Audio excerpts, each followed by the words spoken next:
সংস্কারের বিরুদ্ধে আমাদের অবস্থান থাকবে। আমরা না ভোট দিব এবং আমরা জনগণকে না ভোট দেওয়ার জন্য উদ্বুদ্ধ করবো। এটা বাস্তবায়নে দেশ ধ্বংসের পথে এগিয়ে যাবে। আমি মনে করি অন্তর্বর্তীকালীন সরকার তাদের শপথ ভঙ্গ করছেন।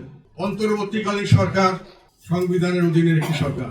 যতই গোজামিল বলেন, এটা একটি সাংবিধানিক সরকার হিসেবে শপথ গ্রহণ করেছেন এবং শপথের সঙ্গে তারা এটা দৃঢ়ভাবে বলেছেন যে আমি সংবিধানের রক্ষণ সমর্থন ও নিরাপত্তা বিধান করিব। সংস্কার সংকলনে যেগুলি বিষয়ে উনি গণতন্ত্রের গঠন সংবিধানে আনার জন্য গণভোটের ব্যবস্থা করেছেন, সেটা সংবিধানের গ্রহণযোগ্য কোনো বিধান নেই। এটা সংবিধানের মধ্যে নেই। শুধু নির্বাচিত সংসদ সদস্যরা সংসদে শুধু সংসদের কোনো সংবিধানের কোনো রকম কোনো পরিবর্তন করতে পারে এবং সেই পরিবর্তন হবে একটি নির্ধারিত সংবিধান নির্ধারিত একটি পদে। সেখানে গণভোট কখন হবে, কিভাবে হবে, সেটা লিপিবদ্ধ করা আছে।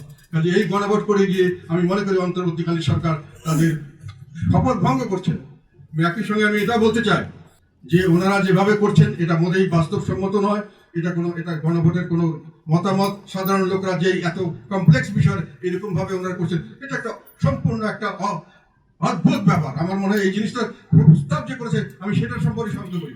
প্রস্তাব যারা করেছে তাদের সম্পর্কে আমার সন্দেহ হয় তারা কি সত্যিকারে বুঝে করেছেন নাকি তারা কিভাবে এইরকম একটা প্রস্তাব করলো। এত জটিল একটা বিষয় একটা সাধারণ গ্রামের লোকের কাছে ইয়েস নো বলেন এটা হবে, ওনারা ইয়েস নো বলে দিয়ে হয়ে গেল।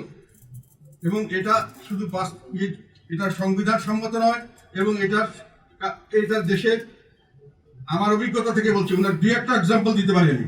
যে সংবিধান সংশোধনগুলি যারা করেছেন এই সংবিধান সংশোধনে, বিশেষ করে সংবিধানের সংশোধনী যেটা এনেছেন তাতে করে দেশ অচল হয়ে যাওয়ার সম্ভাবনা আছে।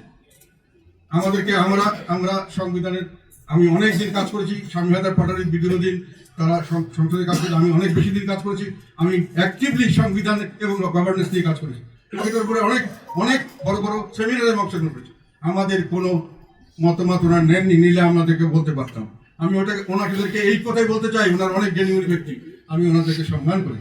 কিন্তু পিএইচডি হয়ে আপনি সাঁতার কাটার জন্য পিএইচডি হন আর যাই হন, সাঁতার শিখতে হলে সাঁতার কাটতে হবে, মাটিতে নামতে হবে, পানিতে নামতে হবে।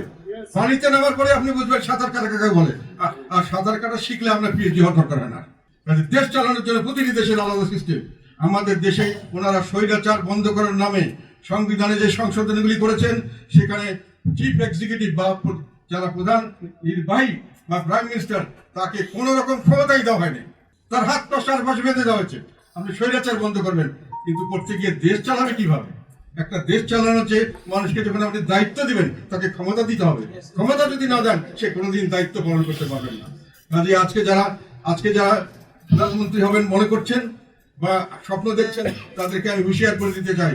আমি আমার নিজের অভিজ্ঞতা থেকে বলছি, এই সংবিধান সংশোধন এক কথা এটা বেআইনি, সংবিধান বিরুদ্ধ এবং এটা অবাস্তব এবং সত্যিকার কথা বলতে এটা বাস্তবায়নে দেশ ধ্বংসের পথে এগিয়ে যাবে। দেশে কোনো রকম কোনো স্থিতিশীলতা থাকবে না। একটি সরকার 3-4-5 দিনের মধ্যে সরকার পরিবর্তন হবে, কোনো আইন সঠিকভাবে পাশ করতে পারবে না, এইভাবে কোনো দেশ চলতে পারবে না। যতক্ষণ পর্যন্ত আপনি একটা লোকের দায়িত্ব দিবেন তাকে ক্ষমতা দিতে হবে।